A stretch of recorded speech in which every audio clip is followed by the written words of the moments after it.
Hello everyone, আমি beauty চলে এসেছি নতুন একটা ভিডিও নিয়ে তোমাদের সাথে।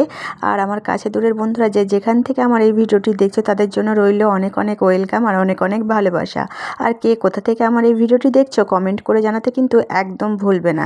তো চলো ভিডিওটি শুরু করা যাক। আর আজকে আমি বাঁধাকপি রান্না করব রুই মাছের মাথা দিয়ে। আর কীভাবে রান্না করব পুরো ভিডিওটা কিন্তু তোমাদের সাথে শেয়ার করব।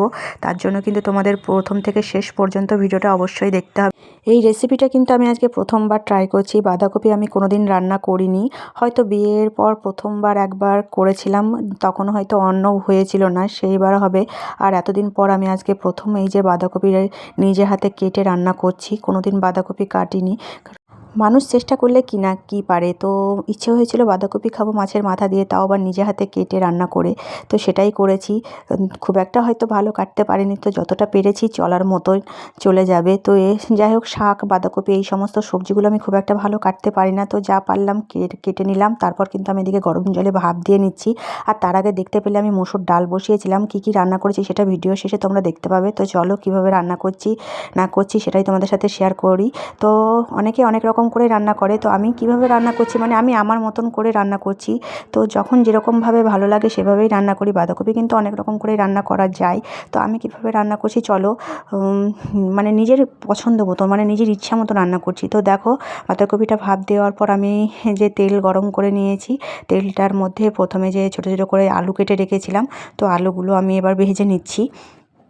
পরিমাণ মতো নুন হলুদ এগুলো একটু দিয়ে দিলাম। তো তারপর আমি একটু আলুটাকে ভালো করে একটু ভেজে নিয়ে তুলে নেব।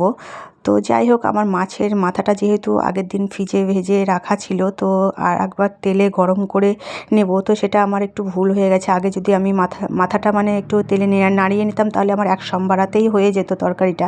যাই হোক, ওই জন্য আমি আলু যেহেতু আগে বসিয়েছিলাম সেই জন্য আলুগুলোকে তুলে নিয়ে আমি মাছের মাথাটাকে একটু গরম তেলের মধ্যে একটু নাড়িয়ে আবার তুলে নিয়েছি। তারপর দেখো, ওই তেলের মধ্যে আমি একটু জিরে ফোড়ন দিয়ে টমেটো কুচিগুলো দিয়ে দিয়েছি। এর মধ্যে চাইলে শুকনো লঙ্কা তেজপাতা আমি অ্যাড করতে পারতাম, কিন্তু যাই হোক দিলাম না, এমনিও খুব একটা খারাপ লাগবে না। তো চলো, তারপর আমি তেলের মধ্যে এই মটরশুঁটিগুলো দিয়ে দিলাম। তো মটরশুঁটিগুলো তোমরা কোন অবস্থায় দাও আমাকে একটু কমেন্ট করে জানিও। আমি তো যাই হোক এইভাবে দিয়েছি, আর টকবক করে মানে মটরশুঁটির ওই যে খোসাগুলো ছুটে ছুটে পালাচ্ছিল। যাই হোক, তারপরে এটাকে ভালো করে একটু নাড়িয়ে নেওয়ার পর আমি এবার দেখো এর মধ্যে ভেজে রাখা আলুগুলোও দিয়ে দিলাম।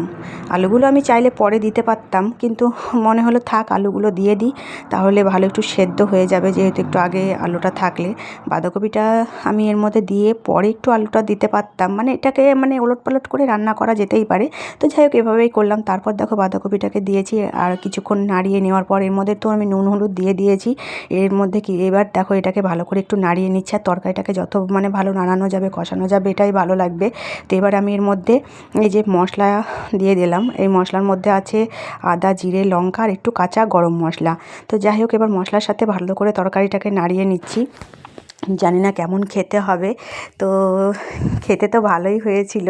কি বলবো বন্ধুরা, রিভিউটা আমি পরে তোমাদের দিচ্ছি, কারণ যেহেতু আমি ভিডিওটা যখন করেছি তখন আমি বুঝতে পারছিলাম না যে কেমন খেতে হবে। তো রান্না করার পর কিন্তু সত্যি খাওয়া মানে খেতে দুর্দান্ত হয়েছিল। যেহেতু আমি ভিডিওটা তো তোমাদের খাওয়ার পর এডিট করছি, আর তোমাদেরকে তো ভিডিওটা পরে পোস্ট করছি, তাই না? তো যাই হোক, তারপর আমি কিন্তু মাছের মাথাটা এর মধ্যে দিয়ে দিয়েছি। এবার মাথাটাকে আমি খুন্তি দিয়ে ভালো করে নাড়িয়ে মানে একটু ভেঙে ভেঙে দিচ্ছিলাম। আর তারপর দেখো আমার রান্নাটা প্রায় হয়ে এসেছে। আর দেখো, তারপর আমি একটু সর্ষের মানে কাঁচা তেল একটু এর মধ্যে দিয়ে দিলাম। আর একটু আমি তরকারিতে একটু তেলটা একটু বেশি পরিমাণে দিই। তেলে মানে একটু তেল না দিলে আমার যেন খুব একটা ভালো লাগে না। তো আর লাস্টের দিকে একটু তেল দিয়েছি। তারপর ভালো করে এটাকে আমি নাড়িয়ে নিচ্ছি। তো ফাইনালি আমার বাঁধাকপি রান্নাটা রেডি। কেমন হয়েছে জানিও তোমাদের। আমার তো বেশ ভালো লেগেছিল, দেখে ভালো লাগছিল, কিন্তু খেতে কেমন হবে বুঝতে পারছিলাম না। তারপর যখন দুপুরে ভাতের সাথে খাই, কি বলবো বন্ধুরা, তোমাদের দাদাভাই তো মানে ডাল নেয়নি, শুধু মানে বাঁধাকপি দিয়েই ভাত খেয়ে নিয়েছে।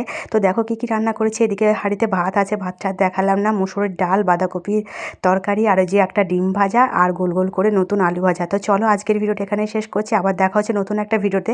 আর আমার এই ভিডিওটি কেমন লাগলো তোমরা কিন্তু অবশ্যই কমেন্ট করে জানাবে। চলো সবাই ভালো থেকো, সুস্থ থেকো, টাটা, বাই বাই।